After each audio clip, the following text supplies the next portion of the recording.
देश को बर्बाद करना चाहते हैं वो सामने आ रहा है।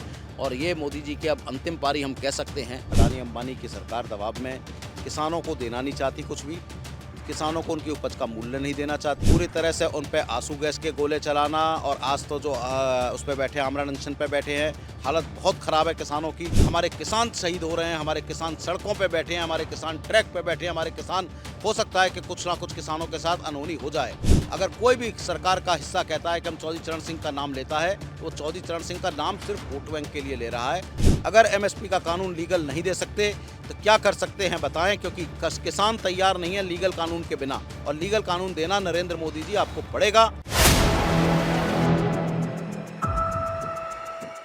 4 PM न्यूज नेटवर्क में आप सभी का स्वागत है। मैं हूं क्षितिज कांत। आप लगातार देख रहे हैं कि शंभू बॉर्डर पर किसान प्रदर्शन पर बैठे हुए हैं और सभी जाना चाहते दिल्ली। और दूसरी तरफ आप देख रहे हैं संसद में सत्र चल रहा है। संसद में जो घमासान जो मचा हुआ है उसको भी देख रहे हैं। उत्तर प्रदेश में विधानसभा में क्या हो रहा है वो भी देख रहे हैं। हमारे साथ इस समय चौधरी सुनील सिंह जी बैठे हुए हैं, लोकदल के राष्ट्रीय अध्यक्ष।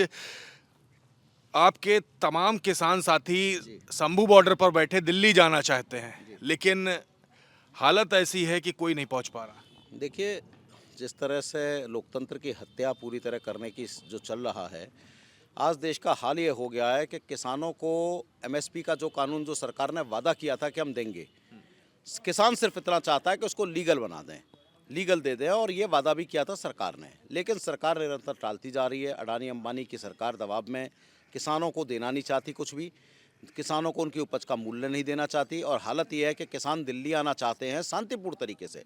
आपने कहा कि ट्रैक्टर से नहीं आएंगे, तो वो पैदल मार्च करके आना चाहते हैं, तो किसानों को आने नहीं दिया जा रहा। पूरी तरह से उन पे आंसू गैस के गोले चलाना। और आज तो जो उस पे बैठे आमरण अनशन पे बैठे हैं, हालत बहुत ख़राब है किसानों की। हो सकता है उसमें से किसी की जान भी चली जाए, जिसकी जिम्मेदारी सरकार की होगी।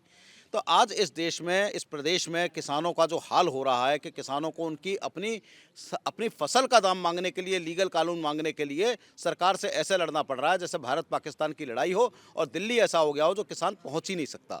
ऐसे हालात में जो ये देश में चल रहा है, 4 दिन बाद अभी चौधरी चरण सिंह जी का जन्मदिन है 23 दिसंबर को। उसमें जो सरकार है वो नूरपुर में, उत्तर प्रदेश सरकार नूरपुर को ब्लॉक बनाने जा रही है।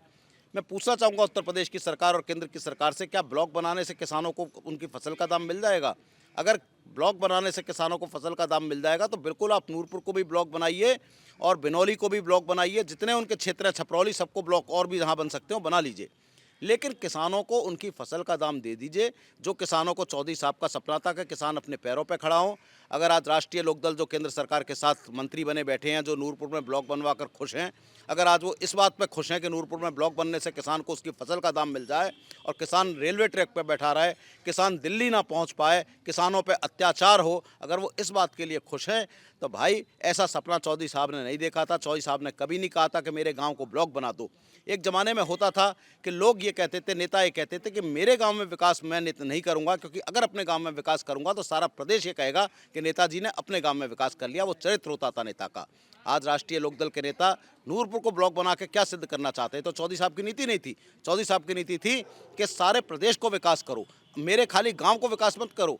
तो ये जो जिस तरह से ये भारतीय जनता पार्टी के साथ मिलकर लोगों को धोखा देकर, चौधरी साहब को भारत रत्न देकर और फिर आज नूरपुर में ब्लॉक बनाकर ये एक इवेंट तो कर सकते हैं, लेकिन जो चौधरी साहब का सपना था किसानों के लिए, चौधरी साहब ने ख्वाब देखा था कि किसानों को जब तक इस देश में खुशहाली का रास्ता खेतों खलिहानों से होकर जाएगा, एमएसपी का लीगल कानून नहीं मिलेगा, तब तक कुछ नहीं होगा। इसलिए लोकदल ने फैसला किया है कि 23 दिसंबर को लोकदल चौधरी साहब का जन्मदिन नहीं मनाएगा, क्योंकि चौधरी साहब का जन्मदिन, हमारे किसान शहीद हो रहे हैं, हमारे किसान सड़कों पे बैठे हैं, हमारे किसान ट्रैक पे बैठे हैं, हमारे किसान, हो सकता है कि कुछ ना कुछ किसानों के साथ अनहोनी हो जाए। ऐसे समय में चौधरी साहब का जन्मदिन, अगर कोई भी सरकार का हिस्सा कहता है कि हम चौधरी चरण सिंह का नाम लेता है, तो वो चौधरी चरण सिंह का नाम सिर्फ वोट बैंक के लिए ले रहा है। चौधरी चरण सिंह का सपना नहीं जान रहा। और चौधरी चरण सिंह का सपना है कि किसान को एमएसपी का दाम मिले, और जब वो मिल जाएगा तो फिर चौधरी साहब का आप नाम लीजिए तो ज़्यादा अच्छा है, और इससे होने वाला कुछ नहीं। इसलिए लोकदल का ये फैसला है कि 23 दिसंबर को हम किसानों के साथ, उनके साथ बैठेंगे। और ये जो आप ये जन्मदिन मनाया जा रहा है, ये चौधरी साहब का जन्मदिन कोई भी मना रहा है तो उसे सोचना पड़ेगा सत्ता पक्ष में कि चौधरी साहब का जन्मदिन वोट बैंक के लिए मत बनाओ, करना ही है तो एमएसपी के लिए कानून बनाओ। एक नूरपुर ब्लॉक बनाने से अगर समस्या खत्म हो रही हो तो किसानों का कुछ नहीं होना नूरपुर के ब्लॉक बनने से। ये नौटंकी मत करो। अगर करना है तो एमएसपी के कानून की लड़ाई लड़े। चौधरी साहब का जो अपने आप को चौधरी साहब के वारिस कहते हैं, एमएसपी के कानून की लड़ाई लड़े और लोकदल ये चाहता है ऐसा हो। इसलिए लोकदल चौधरी साहब का जन्मदिन इस बार विरोध प्रदर्शन के रूप में मनाएगा। एक सवाल और है, शंभू बॉर्डर की स्थिति तो लगातार देख रहे हैं, वहाँ पे किसानों के बड़े नेता ढल्लेवाल जी लगातार उनका स्वास्थ्य बिगड़ रहा है, कोई अनहोनी ना हो जाए। आप लोग किस तरीके से उसके बाद या कुछ अगर इस तरह की दिक्कत होती तो क्या सोच रहे हैं अभी से? ये ढिल्लेवाल जी को अभी स्वास्थ्य व्यवस्था भी बातें आ रही हैं कि जो दी जा रही है वो भी सही नहीं, सरकार इस पर संज्ञान नहीं ले रही है, प्रदर्शन उग्र हो सकता है। जी बिल्कुल, सरकार संज्ञान नहीं ले रही है। डल्लेवाल साहब जो बैठे हैं उनकी हालत बहुत नाजुक है और ईश्वर ना करे कोई कोई अनहोनी हो जाए तो जिसकी पूरी की पूरी जिम्मेदार केंद्र में बैठे नरेंद्र मोदी और उनकी सरकार की होगी। नरेंद्र मोदी नहीं चाहते कि किसानों को अधिकार मिले, किसानों की समृद्धि हो, किसान को एमएसपी का दाम मिले, किसान सड़कों पर मरता हो मर जाए, किसान खेतों में मर जाए। अडानी अंबानी जिंदा रहने चाहिए, अडानी का बिजनेस चलना चाहिए। इतना कुछ होने के बाद भी अमेरिका भी अडानी को कहता है तो भी नहीं जाग रहे। आज ये ऐसी देश की हालत हो गए कि आज चोर कहने पे कहीं विधानसभा में कह देते हैं सभापति की सदस्यता समाप्त हो जाएगी। तो ये जिस तरह से चल रहा है, ये देश के साथ एक तरह से वही डिक्टेटरशिप चल रही है जिसको बचाने का लोकदल ने प्रयास किया था और लोकदल के इंडिया गठबंधन के प्रयास के कारण आज जो सीटें कम रहीं।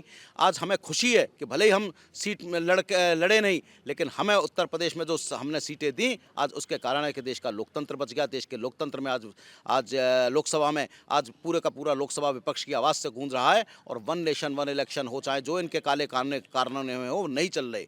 तो डल्लेवाल साहब की हालत पे पूरा का पूरा देश को, पूरे के पूरे लोकदल को, पूरे किसानों को बहुत चिंता है और अगर ऐसा होता है तो निश्चित रूप से जान लीजिए कि पूरे देश में आग लग जाएगी। अगर डल्लेवाल की हालत में कुछ हुआ तो केंद्र सरकार तत्काल संज्ञान ले। अगर एमएसपी का कानून लीगल नहीं दे सकते तो क्या कर सकते हैं बताएं, क्योंकि किसान तैयार नहीं है लीगल कानून के बिना और लीगल कानून देना नरेंद्र मोदी जी आपको पड़ेगा। आप कितने जल्दी दे दें ये आपके लिए अच्छा है। जल्दी दे देंगे तो हो सकता है किसान आपको उतना उग्र प्रदर्शन नहीं करेंगे, वरना कानून तो किसान लेकर रहेगा। एमएसपी का कानून केंद्र सरकार देगी। डल्लेवाल साहब की हालत का संज्ञान ले और उनकी देखे।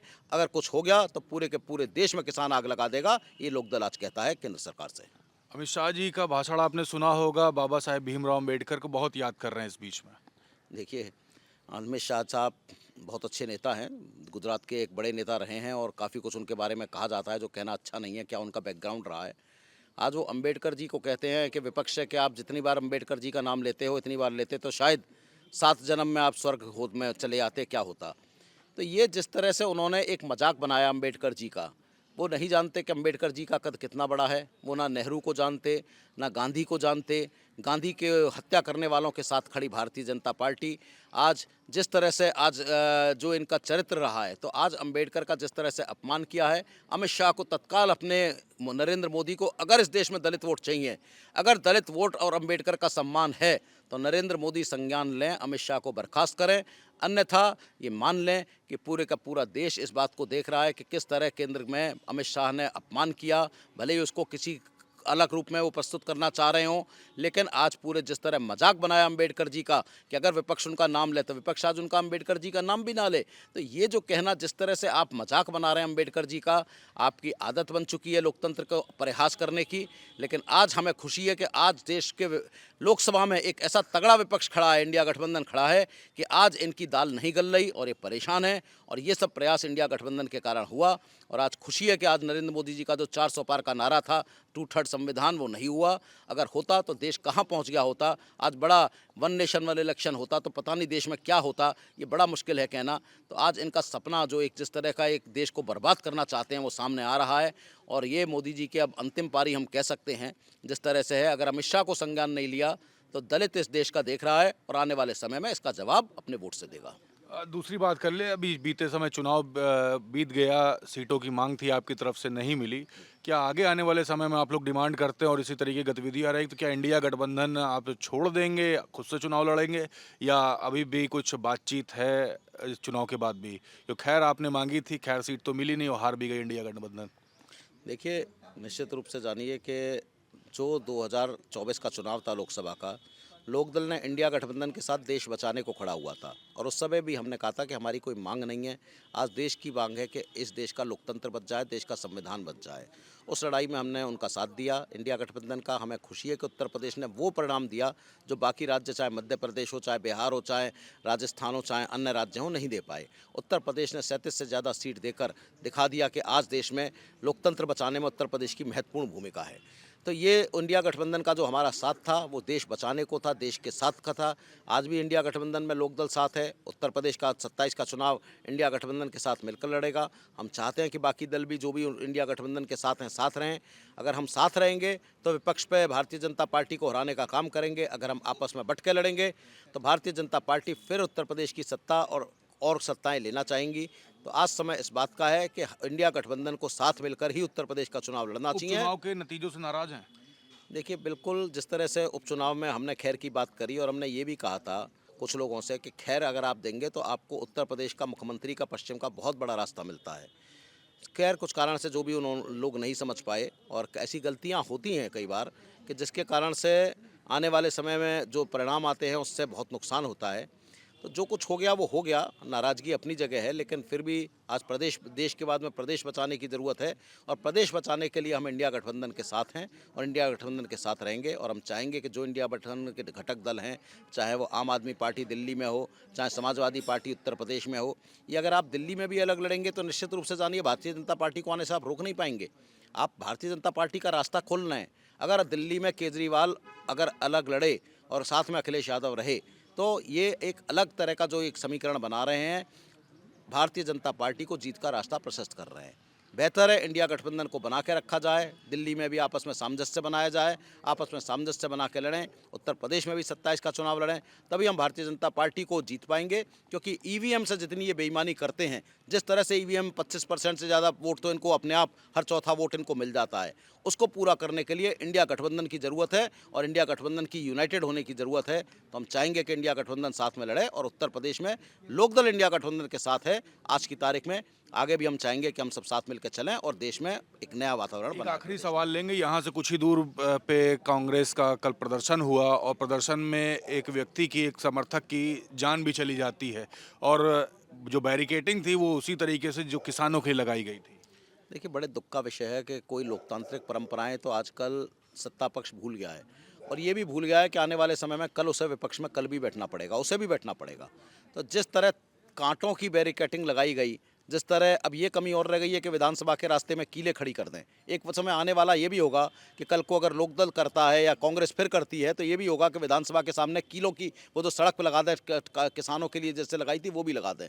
तो जिस तरह से उस व्यक्ति की मौत हुई, पांडे जी की, प्रभात पांडे जी की जो मौत हुई, बड़ी दुखद है और इसकी पूरी जिम्मेदारी भारतीय जनता पार्टी की जाती है। भारतीय जनता पार्टी की हत्या करी है उसकी, जिस तरह बैरिकेडिंग लगाई, बड़ा दुखद विषय है। आज इस तरह लोकतंत्र की आप हत्या कर रहे हैं, आप व्यक्तियों को, आप जानों की कीमत नहीं समझ रहे। आप पूरी के पूरी बस्ती में आग लगा देते हो, सब कुछ गिरा देते हो, आपको कुछ असर नहीं है जनता की जान से, चाहे संभल हो चाहे और मुद्दे हों, आपको सिर्फ हिंदू मुसलमान चाहिए। आप सिर्फ भारत पाकिस्तान हिंदू मुसलमान का मुद्दा जानते हो, आप जान की कीमत नहीं जानते। और जो व्यक्ति की जान गई, लोकदल परिवार उसके प्रति बड़ा संवेदना व्यक्त करता है और चाहता है कि आगे इस तरह की बैरिकेडिंग कभी ज़िंदगी में ना लगाई जाए, क्योंकि आने वाले समय में हो सकता है भारतीय जनता पार्टी को भी विपक्ष में बैठना पड़ेगा। तो कांग्रेस और इंडिया गठबंधन की तो इतनी हिम्मत है कि विरोध कर देते हैं, शायद भाजपा के लोगों में इतनी हिम्मत भी नहीं हो पाएगी कि सड़क पर भी विरोध कर पाए, ये भी जान लीजिएगा। बिल्कुल, बहुत बहुत धन्यवाद। तो चौधरी सुनील सिंह जी हमारे साथ थे, लोकदल के राष्ट्रीय अध्यक्ष, और साफ तौर से आप देख रहे हैं शंभू बॉर्डर पर जो किसान बैठे हुए हैं, समर्थ साथी इनके भी बैठे हुए हैं, दिल्ली जाना चाहते हैं लेकिन लगातार रोका जा रहा है। किसानों के साथ लगातार खड़े हुए हैं और इंडिया गठबंधन से ही आगे चुनाव की अगर बात होगी तो चुनाव लड़ने की बात करी है और अगर नहीं भी अगर सीटें मिलती तो भी समर्थन में है। तो आप समझ रहे हैं समीकरण क्या है, लेकिन कहीं ना कहीं नाराजगी जरूर रही है उपचुनाव में जो भी रिजल्ट आए हैं। जुड़े रहिएगा 4 PM न्यूज़ नेटवर्क के साथ ग्राउंड रिपोर्ट के लिए। मैं हूं क्षितिज कांत, कैमरा पर्सन शुभम के साथ। धन्यवाद।